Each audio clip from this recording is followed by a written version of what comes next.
Okay, and welcome. Let's start. So I'm going to share my screen.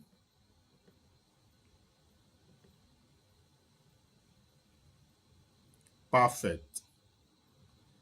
So yesterday we looked at object-oriented programming, and here we said that henceforth that we're going to looking at every software that we are building as an object. And we say that an object is anything that has properties and functions. So examples of objects are student, bank account, car, user. All these are objects because they have properties and functions. So let's take an instance of an object, say student. What are the properties? A student will have properties like name, because every student has a name, age of the student. Then a student can now perform function like that student can be able to introduce him or herself. So anything that has properties and functions or attributes and methods are called objects. And in order for us to create objects, we need to model it with a class. That's why we call this class of students. So whenever you are arranging your code in this form, you have to list out the attributes first, then you list out the functions. And it's always likely that in performing a function, the attribute is used. You can see here, in doing this introduction, you're using name and age, which are the attributes. So that's why you must declare the attributes first so that you can use them in performing the functions or in writing your methods. So that is how we got this. And went on to explain that classes are blueprints from where you create the real object. So for you to create a real object from this class, you use the new keyword. So you put the class name as the data type now, then the object you want to create. So you want to create student one, then you use the new keyword and repeat the class name with these brackets so that now you can assign actual values to these attributes. So here now we are saying that for the student one, the name is John, and for this that same student one, the name is the age is 20. So you can now say student one dot introduce. It's gonna now anywhere it sees name, it will use John, and anywhere it sees age, it's gonna use 20. So that was what we looked at yesterday. Then I went on to give us other instances of a class, like a car has the attributes of color, speed, make, model, whereas the functions or the methods of this car are the actions that the car can perform, which are move and horn.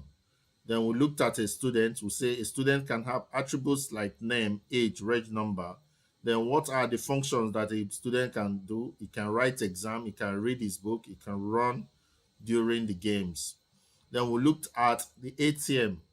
What are the attributes of an ATM? An ATM will have balance, it will have card type like Valve card and other types. It can have deposit. No, it can have balance and card type. Then under function, you can have withdraw, read card, deposit, and other things.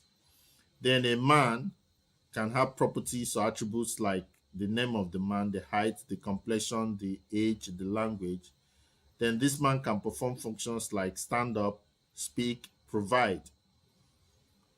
So now from this man, you can now create the actual objects of the man like Augustine, Ike, and Chinedu. So these are the things we looked at yesterday. Then we gave example with a student, and we added more functions or more methods that the students can do, like eat and also learning. So today, basically, we want to be able to write this in code. And here is an example of this code. So this is the student, and this student has properties like name and age. Now it has this function that it consoles.writeLine. My name is name and I am this age old. Now, if you want to create the object of this student, we say student1 is equal to new student. Now we say s1.name is equal to John, s1.age is equal to 20. So that when you now say perform this function of introduce, it's going to look up anywhere it sees the name and the age, is going to use that of John. So that's why when you write this code exactly like this, you run it, it's going to say my name is John and I am 20 years old. So let's create another object from this student class. So let me say another one. I'll say student. This time around, this person is going to be student number 2. And to create an object of a class, you use the new keyword. Then you put the class name again, student. Then the brackets and semicolon. So you've now created an object known as S2, which is student number 2. Now I want to assign, once you create the object, you have to assign it the properties and the functions of the class. So number 1 property is the name. So I'm going to say x2.name. And I'm assigning this person to the name known as Chinedu. That's the name of this new person. Now I'm going to give this person student 2 age. So I'm going to say s2 dot age, and I'm giving the age of 41 to this person. Now, if I run the function and say that if I tell student 2 to introduce himself, you're going to find out that student 2 is going to use the properties of student 2 and not that of student 1. So if I save this by doing Ctrl S, then I come back down here and do my .NET run. So if I wait for it to finish running, you're going to see how student 2 introduces himself. You can see it says, my name is Chinedu and I am 41 years old. So once you are able to create the class, you can from the class create the object. And in order for you to create the object, you must use the new keyword. First of all, the data type will now be the class. I use the new keyword and invoke the class again. So once you do that, you can start assigning real values to these variables, this name and age. So from this class is like the blueprint from where you can create as many students as possible. Just the same way you can create a class of car and be able to create Toyota and other things. And that is what we are going to be practicing again today. Okay, so when you go back to this and scroll, you're going to see that we created the class of bank account and the class of, okay, it's actually the class of student that we created. Okay, I remember I told IT to create the class of car. So let's do that together now. So now I'm going to create a new .NET project. So pay attention now, because this is actually this is how we create a console application, so that next time if you want to create a console application, it will be easy for you. So let's do this from scratch. So now you can see we have the addition calculator here. We have the ATM, we have the first app, we have greeting. This is the student we just created now. We have this and we have this. So let's create a new application. So to create a new .NET application, console application, we say .NET new console. So you're simply saying .NET, please help me and create a new console application. And the name of the application is going to be car, because we want to create a car class. Then you press the enter key. Oh, sorry. So .NET new console application, and the name, you must say -n for the name. So it's going to create this application car. You can see it here now. So we now have car here. So since we have car here, we can go to the program.cs. That's where we write our application. Then we can clean out everything there. So we'll write our program. So what is the name of our program? The name of our program is going to be car.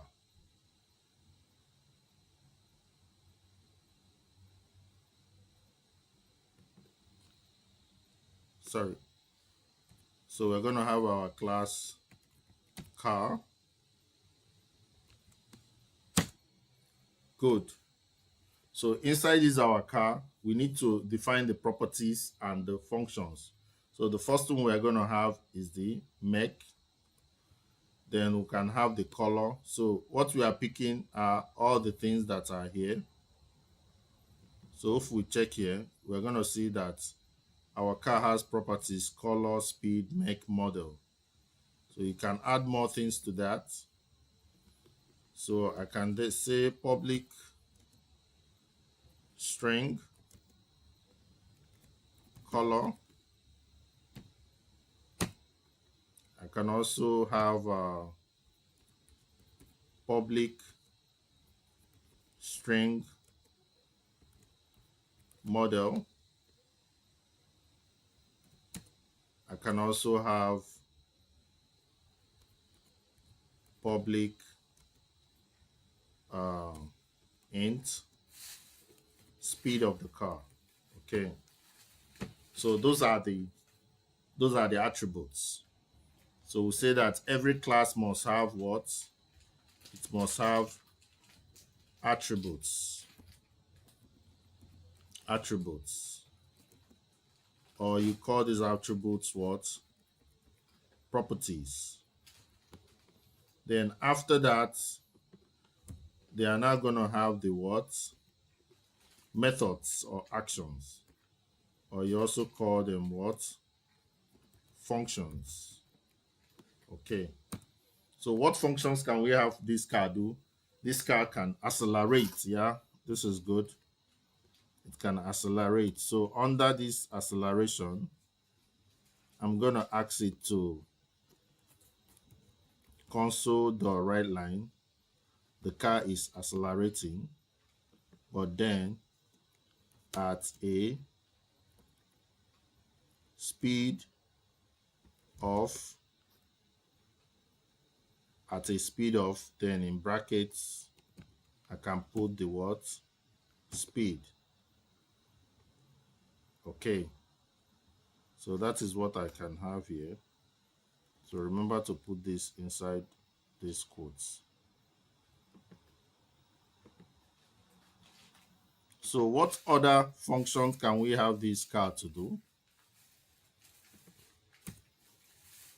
What other function can we have this car to do?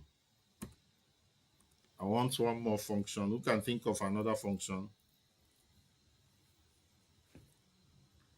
You can see that IntelliSense is already telling me that I can also do break.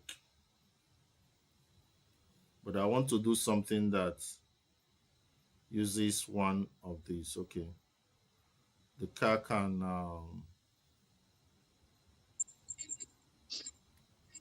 is anybody thinking about flashlight? Flashlight, yeah. Very, very, very important. So this car can flash flashlights, okay? Good. So you can see it has already written the car is flashing lights. Okay. Let me now say with a color of the color of the car. Good. Perfect. So this is what I have now. So I've written this class. This class is having properties and functions. So any class in object-oriented programming, everything that you want to model must have attributes and functions. So you see the way we define the attributes first, then here we are defining the functions or the methods. And these functions or the methods, they always use these attributes to work. Okay. Now, in order for us to run this code, we need to have our main method, because that is where every code is run from. So I'm going to say static void main. So that is where the code will be run from. So inside here, this is where I will now create the real object. I will now create an instance of the class. So what is the data type of what I'm going to create is now be car data type. So I'm going to call it C1, but I'm just going to call it car1 instead of C1. So car1 equal to, I'm going to use the new keyword, and I'm going to now repeat the type and put these brackets and close it with a comma. So now I've created a real object. This car1 is a real object that I'm creating from this class car. So this is how you create an object from a class. You mention the name of the class, then the name of that object equal to new keyword, then the name of the class. Now I can now start assigning things to the car. Okay, sorry, I did not put, okay, make is there. So make, is it make or model that is the car name? I think it's make. Okay, so I can now say car1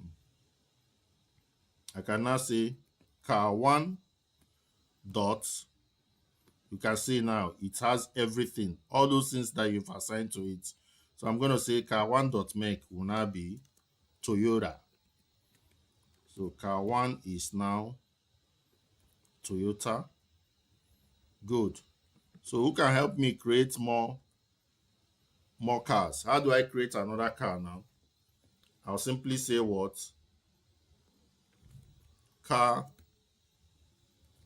car2 equal to what?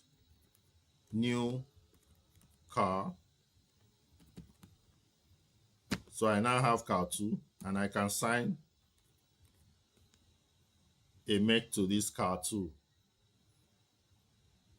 So car2 dot make.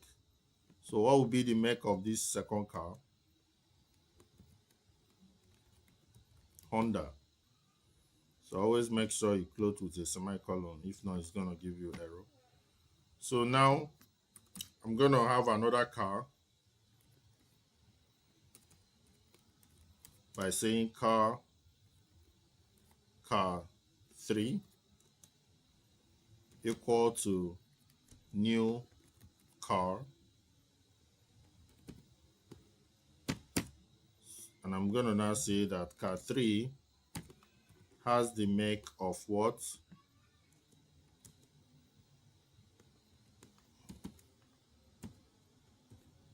Mercedes-Benz.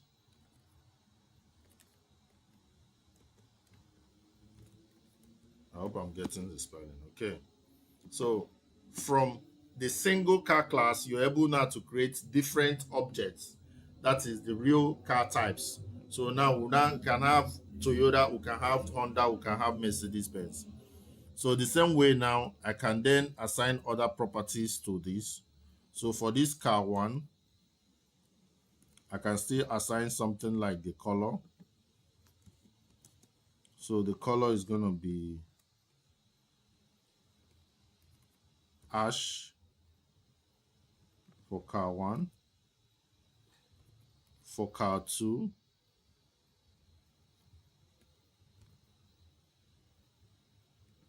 the color is going to be red.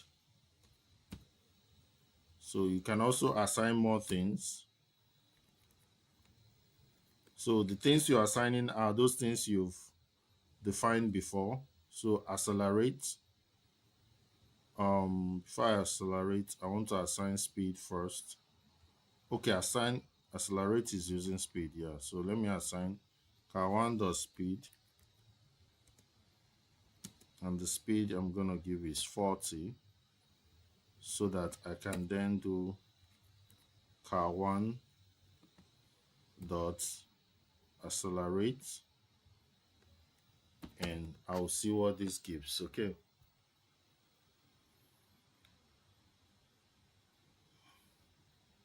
So we have accelerate and flashlight. So I will also ask it to flashlight.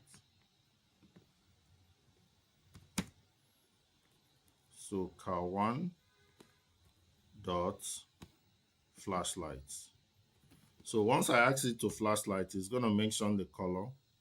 And when I ask it to accelerate, it's going to mention this, okay? So I'm going to quickly comment out these two so that I can test out only for car1. So once I come down here and I do .NET dot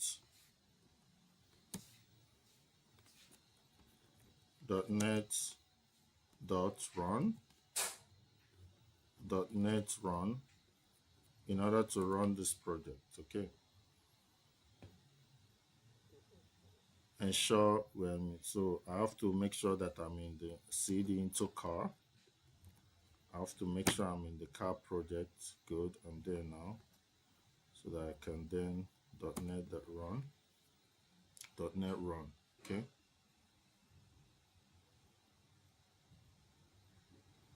So we're gonna wait for it to run. So it has some errors, 2 semicolons. So after this 40, I'm supposed to have a semicolon. After the hash, I'm supposed to have a semicolon. So in C#, every statement that you've written, every line of program, you need to end with a semicolon. If not, it's going to give you an error. But it's good you see some error so that you know how to read the error and make the right correction to your code. Okay. So I did .NET.run again after making the corrections.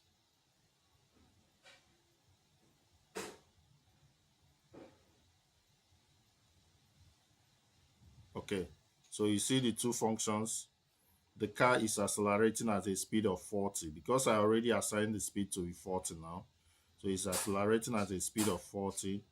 And you can see the next one, the car is flashing its lights with color of ash because I have assigned the color of ash here. So once you've declared the attributes and the functions, once you create the real object by using the new keyword and the class as the data type, it is now going to use the properties and the functions, the properties that you've assigned. That's what it's going to use in performing the functions. So if I do the same for this, for car2, it's going to do similar thing for car2 and for car3. So that is how you create the real instances from the class. That's where you create the objects. So the objects here are the car1, car2, and car3, whereas the class is the car. So from the class, which is the blueprint, you can now instantiate the objects. So that is the concept that you're supposed to get today.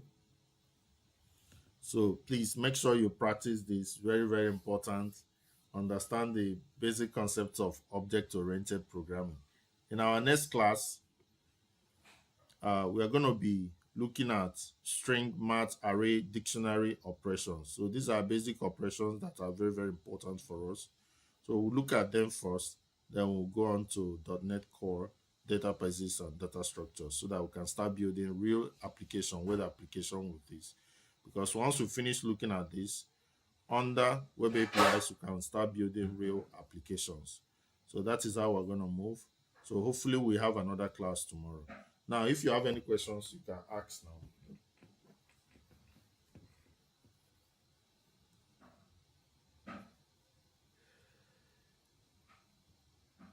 Yes, no questions. So by tomorrow, it will be actually, I will allow you guys to practice what I just taught. So I had to get ready, go through this class very well because you're going to be creating this class. You're going to be creating a class of